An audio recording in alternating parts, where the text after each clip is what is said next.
Last year's MAC champs play right here at Chesapeake with soccer season officially back. I've got the MAC tournament MVP, Scout Murray, with me here. Scout, how are you today? Really good. How about you? Good. So we're going to go back to that MAC tournament. 3 wins in 3 games. Super fun run you guys went on. How'd you guys do it? I think we just stayed very mentally strong, and I think at the end we didn't have a great season, and I think at the end of the season we were kind of told there's not really much of a chance you guys have to make it to the MAC, so I think we've kind of felt like we had nothing to really lose, and I think that kind of took the pressure off, and we had a chip on our shoulder. So I think after that, once we got into the MAC, I think we were if we've made it this far, after having not a great season, I think we just put in everything we had to win. 2024 is crazy. You're already a junior. Is that already kind of nuts in your eyes? Yeah. I still feel like a freshman. Yeah. From your perspective, now that you are quote unquote an upperclassman, do you feel like a leader for this team?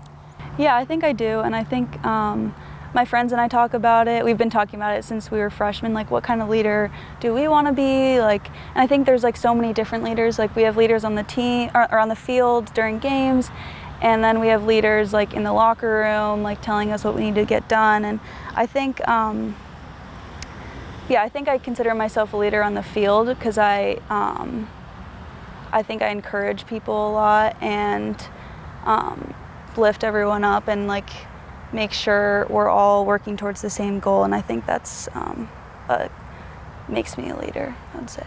In the locker room, when something goes wrong and you need to step up and be a leader, what are you saying? I think just focusing. We always say focusing on the details,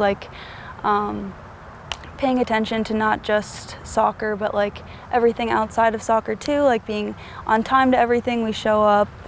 If we have practice at 9, we're all at the locker room by, it's not really a rule, but everyone just shows up at 8 because we just all care that much about it. And we go to the training room, make sure we all are getting prevention for injuries and just the small things like that, I think, that don't necessarily aren't necessarily involved in soccer.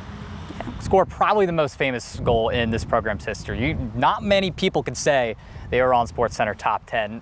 What was that experience like? It was very surreal, and I think that whole week was surreal honestly, because we had a whole week off of school. We didn't come home. We stayed at their school the whole week, so it was kind of just we were in our own little bubble, and I think we were all I was super excited, but I also was so focused on the next game that I wasn't really I think if I would have focused too much on that goal, it would have distracted me from the game, from the final. But I think what I did with that was use it as confidence and know that I can score from distance and I can turn and shoot. And I think that's what I did in the final. And so. More about yourself. You're in the locker room. Aux is open. Scout's phone's on it. What are you playing? Interesting. Definitely some hype music. Definitely a dancer in the locker room. I don't stand around. I would think a lot of our team would say that about me. I like to, when I'm nervous especially, I like to get energy out and get everyone excited. So definitely hype music, I would say. Last one here. Still a long season ahead, but from your perspective, and what's the rest of the team thinking on how to get back to the NCAA tournament this year? Yeah, I think just remembering it's a long season. And even if we lose a game, not to get down. We have nothing to lose. Based on the polls, we're not exactly expected to win again, as we're 4th. So I think just proving people wrong. And I think a goal for us this year is to win the conference. That's the regular season games. So I think that's a goal of ours, to not exactly wait till the end to start performing. I think we want to show that we can perform because we work so hard at practice. I think we want to prove during all of our games that we love each other and love playing with each other. Heard that. Goal is to be right back here in October, November, hosting games for the MAC championship. Scout Murray,